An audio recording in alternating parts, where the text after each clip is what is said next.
Good bugs are beneficial organisms, and depending on the species, they might help to pollinate plants, they might help to control pest insects, and they might help to decompose waste material in the garden. In this video, we'll look at some predators and parasites and how to encourage them. I'm Dennis Crawford and this is 1 Minute Bugs. Predatory insects include certain species of beetles, bugs, flies, wasps, and lacewings that feed on other insects, some of which might be pest insects in your garden. Here is an example of a predator. It's a type of ladybird beetle. This is the tortoiseshell ladybird beetle. Depending on the ladybird species involved, they might feed on aphids, mealybugs, scale insects, mites, and other soft-bodied insect prey. Ladybird larvae are also predators, but the larvae are sometimes mistaken as pests and sprayed with insecticides. It pays to know what they look like.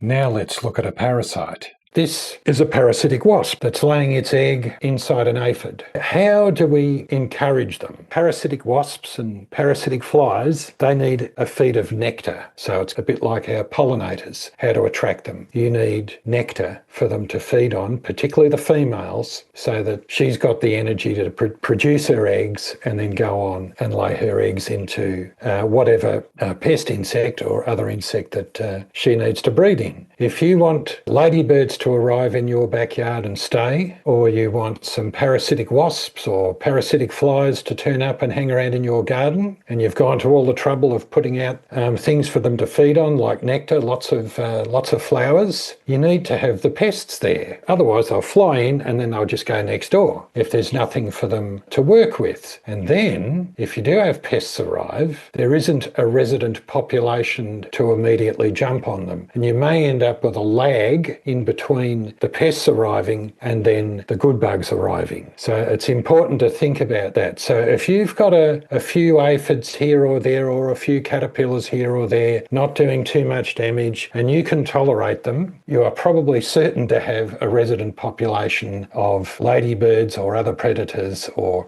parasitic wasps. In the last video, we talked about how adult hoverflies are excellent pollinators and how their larvae are ferocious predators of aphids. And here's one right here. And that thing sticking out its mouth, that's an aphid. Well, you can only see its legs because it's gobbled down most of it. What actually happens is that the hoverfly adult, the female fly, not only is she flying around looking for nectar to feed on, she's also flying around looking for aphids. And when she finds them, she'll lay her eggs right in amongst the aphids, so when the larva hatches out, it doesn't have to go very far to find a feed. This is showing a rosebud here, and you know what they can be like when they're infested with aphids. You'll have them clustered around the bud and then up and down the stem. So if the hoverflies arrive, they'll clean that up in 3 or 4 days. So they are very much worth having around. Don't kill them with pesticides, because people sort of freak out when they find these plant climbing maggots. It's a fly larva, it's a maggot. It's not interested in eating the plant, it's after the aphids. And so it's important to identify and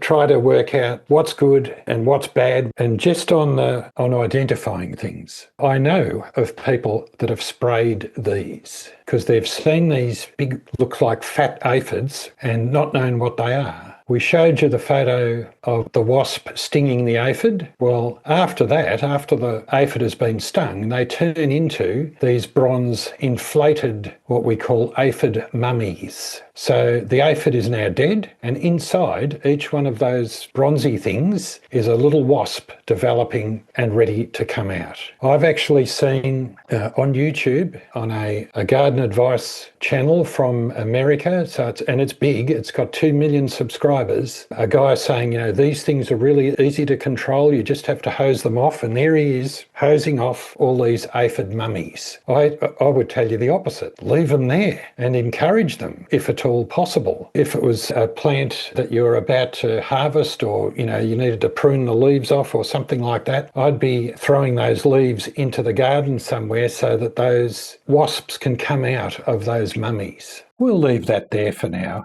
And no, I'm not going to name the YouTube channel I mentioned. If you are interested in pollinators and what is happening with our honeybees, why not check this video out up here? Thanks for watching.